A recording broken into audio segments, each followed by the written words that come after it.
This is Brandon Tatum. Y'all just see what unfunny ex-comedian D.L. Hughley just said about me. Posted a picture of me and my wife.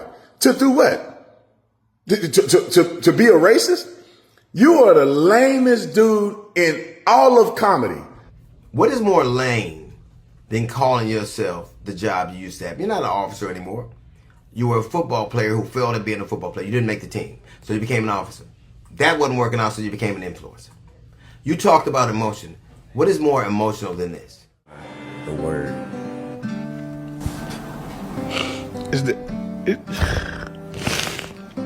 You cried for a white dude who the people didn't even think you worthy to speak at his funeral.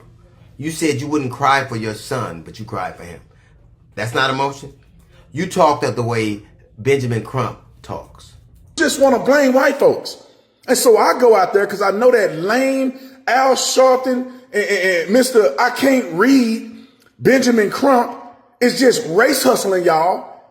You talked about how those boys are innocent. You had proof. Now, I don't know whether they're innocent or not. I don't know what happened there.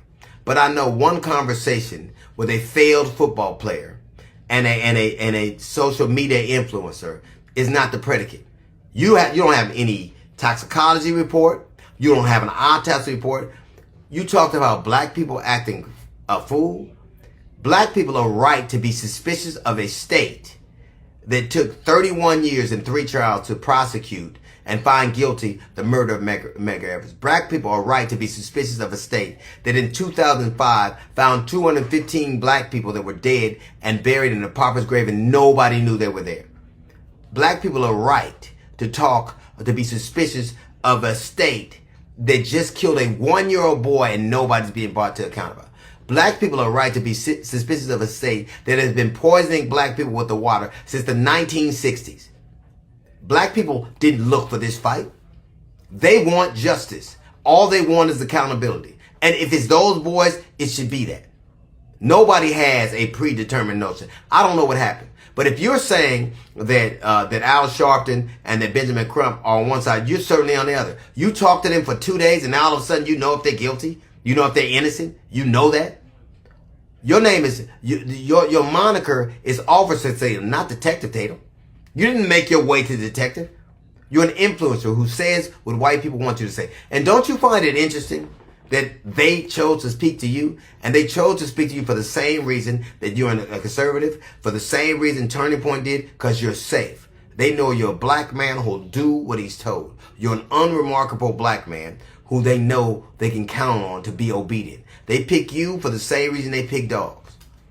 What is very interesting to me is this is Nancy Grace. I left to believe that he goes out swimming all on his own, and the friend girl leaves, the mates from school leave, everybody just leaves him out in the water and he dies.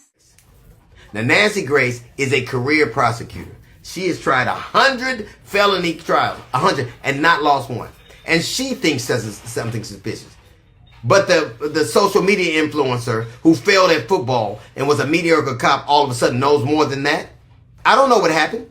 You don't know what happened. But I do know this. You said that a young woman with a pot of water acted so suspiciously that she should be shot by cops. I think that this is justified, but it could have been avoided, but still justified. You can't throw boiling water on a police officer and not get shot. But you don't think people that were on a boat with somebody in proximity to somebody and that person comes that day acting so suspicious they should be questioned? That's who you are. Debate you for what? What you are is what the people before you, you're Diamond and Silk, you're Candace Owens, you're Stacey Dash, you're that. And your career will age like avocados because that's what they do. There'll be somebody else that replaces you. I've been around for 40 years doing what I do, and you still know my name. You know how I got to know yours? Somebody sent me a coon alert. They said, and you fit the bill. I don't know who you are, but I know what you are. I know what you do because I've seen people like you in my entire life. You can assail my career, but my career is longer than your life.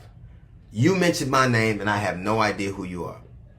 But I do know this, that one day, when all of this is done, and it'll be after the next election cycle, when people are wondering who you are, when you go the way of the Larry Elders or the Sheriff Clarks or the Candace Owens or the Diamond and Silks or the Stacey Dashes or the Armstrong, like all of them, when you're there with them and you're wondering what happened, it's because you sold your soul for nothing. Let me just say this, and I know people gonna clip this and get, and I don't care. I really feel this way. I'm getting sick of black people, right? I like the black people like me and others that are conservative, that's smart, but the rest of y'all, I'm sick of y'all. It's hard to even want to be around black people, to be honest. I have never once, and I've had a disagreement with a lot of black people that I've had disagreement, but I've never once had to make a video explaining I don't hate black people. I do not hate black people. I know that people who are new to my channel and you see people out there making these videos, it's comical to me because I don't understand how accountability leads to hate. You said you can't teach me, you can't make me hate white people. You said that. You want me to hate white people. I'm not doing it. My question isn't making you hate white people. I don't want that at all. What I want to know is, who the fuck taught you to hate us?